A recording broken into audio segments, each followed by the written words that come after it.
Hi everyone, welcome to MA DSC tricks. మనము శ్వాసక్రియ అనేటువంటి లెసన్ని పార్ట్ 1 పార్ట్ 2గా నేర్చుకున్నాము. ఈరోజు 10th క్లాస్లో ఉన్నటువంటి శ్వాసక్రియ శక్తి ఉత్పాదక వ్యవస్థకు సంబంధించినటువంటి బిట్స్ అయితే మీరు ఈరోజు చేద్దాం. మరి క్వశ్చన్ చదివిన తర్వాత నేను ఒక 5 సెకండ్స్ టైం గ్యాప్ ఇస్తాను. ఆన్సర్ తెలిసిన వాళ్ళు కమెంట్ బాక్స్లో ఆన్సర్ తెలియజేయచ్చు. ఓకే, మరి దీనికంటే ముందుగా మనం ఆల్రెడీ 3rd నుంచి 9th క్లాస్ బయాలజీ వరకు మనము అన్ని లెసన్స్ అయితే డిస్కస్ చేసాము. ప్రజెంట్ వచ్చేసి మనము 10th క్లాస్ అనేది డిస్కస్ చేస్తూ ఉన్నాం. సో అందులో భాగంగానే ఈరోజు మాక్ టెస్ట్ అనేది నిర్వహించబడుతుంది. సో ఇంకా ఎవరైనా 3rd నుంచి 9th వినకపోతే వాటి యొక్క లింక్స్ నేను డిస్క్రిప్షన్లో ప్రొవైడ్ చేస్తాను. డెఫినెట్లీ చెక్అవుట్ చేయండి. 10th క్లాస్ లెసన్స్ కాస్త లేట్ అవుతున్నాయి. ఎందుకు అంటే యాక్చువల్లీ ఇమేజెస్ అనేవి నేను గూగుల్ నుంచి సెర్చ్ చేసి నేను చేస్తున్నాను. బట్ గూగుల్ నుంచి తీసిన ఇమేజెస్ అనేది కొంచెం మానిటైజేషన్కి ప్రాబ్లం అవుతుంది యూట్యూబ్లో అని చెప్పేసి విన్నా. సో అందుకోసం నేను యూట్యూబ్లో ఇమేజెస్ కాకుండా డైరెక్ట్గా నేను బై హ్యాండ్ డ్రాయింగ్ చేస్తున్నాను అనమాట. సో అందుకే టైం పడుతుంది. అదొక్కటి మీరు కొంచెం గమనించుకోగలరు. తర్వాత ఈరోజు మాక్ టెస్ట్ అయిపోయినాక రేపు మనకు లైవ్ ఒకటి ఉంటుంది. శ్వాసక్రియ లెసన్ పైన లైవ్ చేద్దాము. దాంట్లో నేను క్వశ్చన్స్ అడుగుతూ ఉంటాను, మీరు ఆన్సర్ చేస్తూ మీరు శ్వాసక్రియ లెసన్ పైన టోటల్ గ్రిప్ తెచ్చుకోవాలి. ఓకే, మరి టైమింగ్ అనేది నేను గ్రూప్లో పోస్ట్ చేస్తాను. అండ్ ఈ శ్వాసక్రియకి సంబంధించినటువంటి బిట్స్ అనేవి నేను నోట్స్ మీకు ఇచ్చేస్తాను. కింద డిస్క్రిప్షన్లో వాట్సాప్ గ్రూప్ లింక్ కూడా ఇస్తాను. అక్కడ జాయిన్ అయిపోతే మీకు ఈ నోట్స్ కూడా ప్రొవైడ్ చేయడం జరుగుతుంది. ఓకే, మరి లేట్ చేయకుండా టాపిక్లోకి వెళ్ళిపోదాం. మరి ఫస్ట్ క్వశ్చన్, రెస్పిరేషన్ అనే పదము ఏ భాషా పదం నుండి ఏర్పడింది? Option 1 Greek, option 2 French, option 3 Latin, option 4 Germany. దీని యొక్క సరైన సమాధానం ఆప్షన్ 3 లాటిన్. గాలిలో స్థిరమైన వాయువు లేదా బొగ్గు పులుసు వాయువు ఎంత పరిమాణంలో ఉంటుంది? Option 1 1/3, option 2 1/6, option 3 1/8, option 4 1/2. దీని యొక్క సరైన సమాధానం ఆప్షన్ 2 1/6.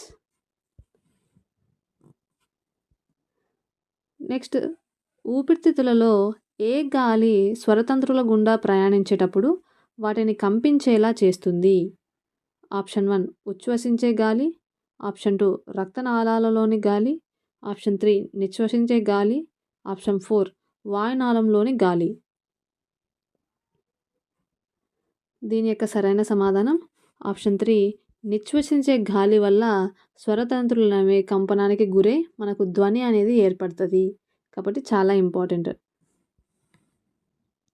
నెక్స్ట్ 4th క్వశ్చన్, మన ఊపిరితిత్తులలోని వాయుకోశ గోనులన్నింటినీ విడదీసి పరిస్తే దాదాపు ఎన్ని చదరపు మీటర్ల వైశాల్యాన్ని ఆక్రమిస్తాయి? Option 1 160, option 2 170, option 3 180, option 4 190.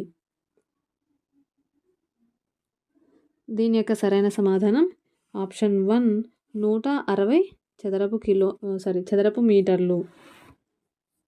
Next చూద్దాం. క్రింది వాటిలో సరైనది.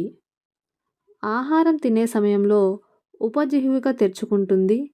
ఉపజిహ్విక సక్రమంగా పనిచేయుటకు నాడీ నియంత్రణ అవసరం. శ్వాసించే సమయంలో ఉపజిహ్విక మూసుకుంటుంది.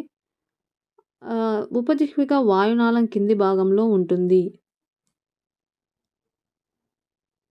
దీని యొక్క సరైన సమాధానం ఆప్షన్ 2 ఉపజిహ్విక సక్రమంగా పనిచేయాలంటే మరి డెఫినెట్లీ నాడీ నియంత్రణ అనేది ఉంటుంది. క్లాస్ విన్న వాళ్ళకి ఈజీగా అర్థమవుతుంది. ఆహారం తినే సమయంలో ఏమవుతుంది? ఉపజిహ్విక అనేది మూసుకుంటుంది, శ్వాసనాళంలోకి వాయునాళంలోకి పోకుండా. అదేవిధంగా శ్వాసించే సమయంలో ఉపజిహ్విక ఎలా ఉంటుందంటే తెరుచుకుంటుంది. ఇక్కడ ఆపోజిట్ ఇచ్చా అంతే. నెక్స్ట్, ఉపజిహ్విక వాయునాళం కింద ఉంటుంది అన్నాం. జిహ్విక ఎక్కడ ఉంటుంది? గ్రసని తర్వాత మనకు ఈ ఉపజిహ్విక అనేది కనిపిస్తుంది. కాబట్టి గ్రసని తర్వాత ఉపజిహ్విక నుంచి మనకు ఏమవుతుంది? వాయునాళం అనేది స్టార్ట్ అవుతుంది. కాబట్టి ఆ పాయింట్ గుర్తుపెట్టుకోండి. నెక్స్ట్, ఉదర వితానం నిశ్వాస సమయంలో ఏ ఆకారంలో ఉంటుంది? ఆప్షన్ 1 బల్లపరుపుగా, ఆప్షన్ 2 గొడుగు ఆకారం, ఆప్షన్ 3 సర్పిలాకారం, ఆప్షన్ 4 గుండ్రటి ఆకారం. దీని యొక్క సరైన సమాధానం ఆప్షన్ 2 గొడుగు ఆకారంలో. నిశ్వాస సమయంలో లేదంటే విశ్రాంతి స్థితిలో ఉన్నప్పుడు మనకి ఉదర వితానం అనేది ఎలా ఉంటుంది అంటే గొడుగు ఆకారంలో ఉంటుంది. Okay, next question. ఉచ్ఛ్వాసం సంబంధించి సరికానిది. ఆప్షన్ 1 ఉరక్కుహర గనిపరిమాణం పెరుగుతుంది, ఊపిరితిత్తుల లోపల పీడనం తగ్గుతుంది, ఛాతీ పై వైపుకు బయటకు కదులుతుంది, ఉదర వితానం గొడుగు ఆకారంలో ఉంటుంది. దీని యొక్క సరైన సమాధానం ఆప్షన్ 4 ఉదర వితానం గొడుగు ఆకారంలో ఉంటుంది. Okay, next. ఊపిరితిత్తులను కప్పుతూ ఎన్ని పొరలు ఉంటాయి. Option 1 1, option 2 2, option 3 3, option 4 4.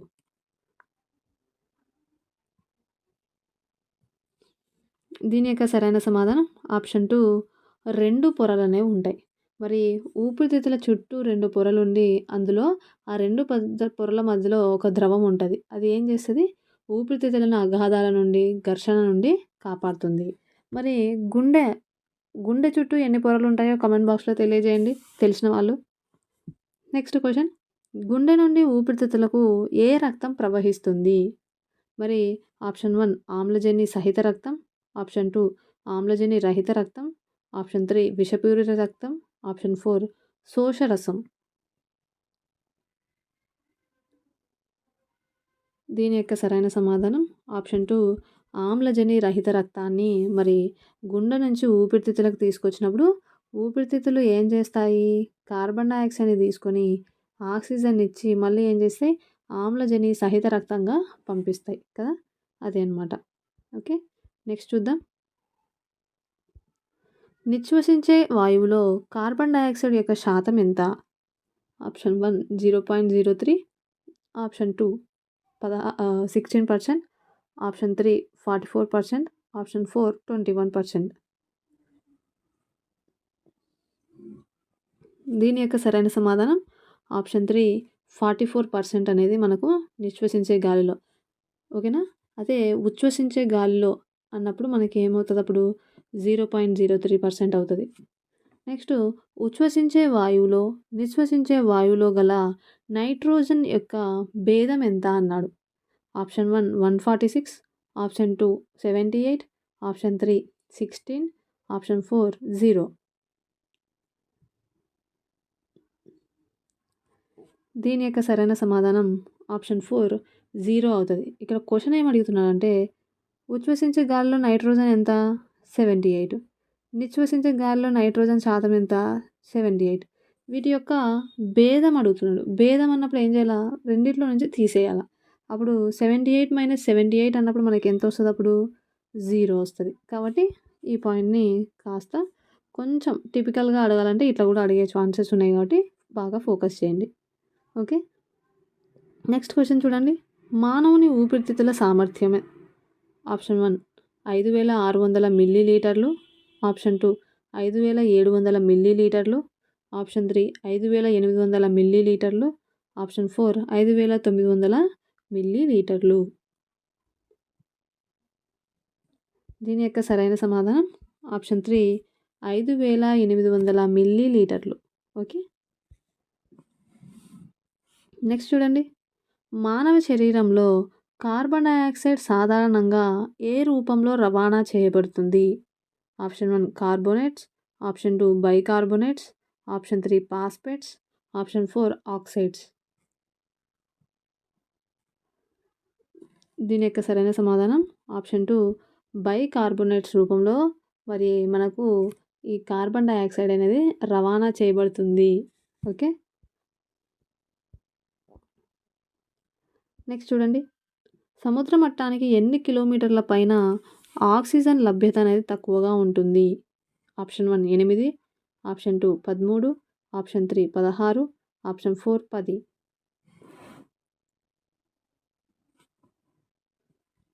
దీని యొక్క సరైన సమాధానం ఆప్షన్ 2 13 కిలోమీటర్ల పైన మనకు ఆక్సిజన్ అనేది తక్కువగా ఉంటుంది. నెక్స్ట్ ఆక్సిజన్ రక్తంలో ఏ పద్ధతి ద్వారా ప్రవేశిస్తుంది?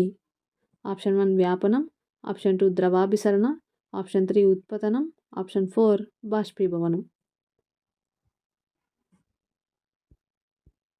దీని యొక్క సరైన సమాధానం ఆప్షన్ 1 వ్యాపనం. ఒక ఏటీపీలో ఎంత శక్తి నిల్వ ఉంటుంది? ఆప్షన్ 1 7200 కిలో క్యాలరీలు, ఆప్షన్ 2 720 క్యాలరీలు, ఆప్షన్ 3 72,000 క్యాలరీలు, ఆప్షన్ 4 7,200 క్యాలరీలు. దీని యొక్క సరైన సమాధానం ఆప్షన్ 4 7,200 క్యాలరీలు.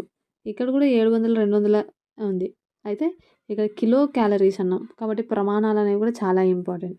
ఓకేనా, జాగ్రత్తగా చూడాలి. కేంద్రక పూర్వ జీవులలో కణశ్వాసక్రియ ఏ భాగంలో జరుగుతుంది? ఆప్షన్ 1 మైటోకాండ్రియా, ఆప్షన్ 2 లైసోజోములు, ఆప్షన్ 3 కేంద్రకం, ఆప్షన్ 4 కణద్రవ్యం.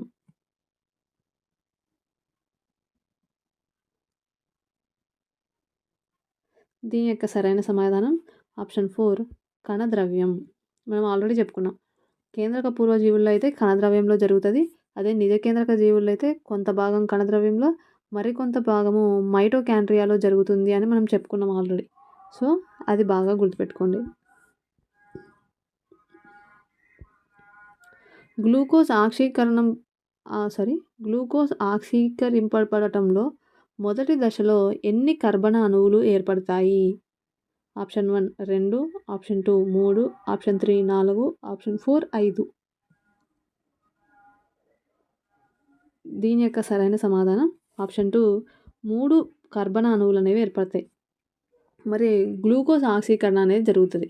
అందులో మొదటి దశలో ఏమవుతుంది, గ్లూకోజ్ అనేది పైరువేట్గా మరి మనకు అదేవిధంగా శక్తి అనేది రిలీజ్ అవుతుంది. దీని నుంచి మళ్ళీ ఏమవుతుంది, ఆమ్లజని సహిత శ్వాసక్రియ, లేదా దీన్నే వాయు సహిత శ్వాసక్రియ అంటాం. ఇంకో దాన్ని రహిత శ్వాసక్రియ అంటే అవాయు శ్వాసక్రియ అనేవి రెండు అనేవి ఏర్పడతాయి. సో ఇది ఫస్ట్ ఫేజ్ అన్నమాట. బ్యాక్టీరియాలో జరిగే శ్వాసక్రియ వలన ఏర్పడే ఉత్పన్నం option 1 ethanol, option 2 carbon dioxide, option 3 lactic ఆమ్లం, ఆప్షన్ 4 ఆల్కహాల్. దీని యొక్క సరైన సమాధానం ఆప్షన్ 3 లాక్టిక్ ఆమ్లం అనేది బ్యాక్టీరియాలో శ్వాసక్రియ జరిగినప్పుడు ఏర్పడే ఉత్పన్నం అనమాట. మరి బ్యాక్టీరియాలో జరిగేటువంటి శ్వాసక్రియ ఏ రకమైనది? కామెంట్ బాక్స్లో తెలియజేయండి. చూడండి, వాయు సహిత శ్వాసక్రియలో ఏర్పడే ఉత్పన్నాలలో సరికానిది ఆప్షన్ 1 కార్బన్ డయాక్సైడ్, ఆప్షన్ 2 నీరు, ఆప్షన్ 3 శక్తి, ఆప్షన్ 4 ఇథనాల్.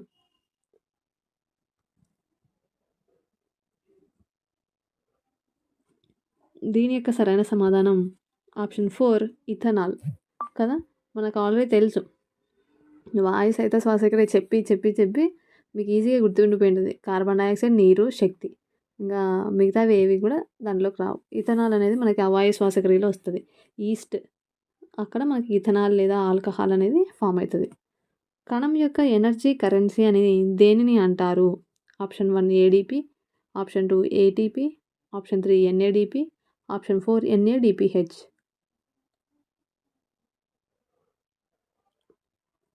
దీని యొక్క సరైన సమాధానం ఆప్షన్ 2 ఏటీపీ. ఓకేనా, మనము ఏటీపీస్ విత్ డయాగ్రామ్తో కూడా నేర్చుకున్నాం. నెక్స్ట్ క్వశ్చన్, శ్వాసక్రియ అనేది ఒక విధమైన దహన క్రియ. దీని వలననే జీవులకు శరీరానికి ఉష్ణం లభిస్తుంది అని పేర్కొన్నది ఎవరు? Option 1 Lavoisier, option 2 Robinson, option 3 Presley, option 4 engine house. దీని యొక్క సరైన సమాధానం ఆప్షన్ 2 రాబిన్సన్.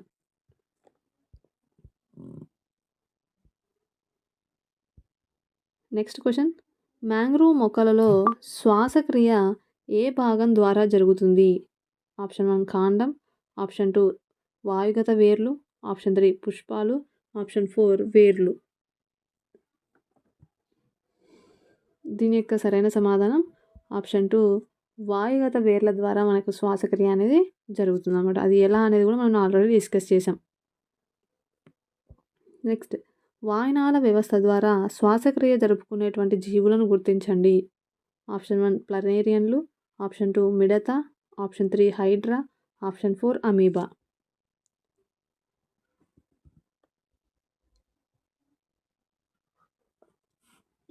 దీని యొక్క సరైన సమాధానం ఆప్షన్ 2 మిడత.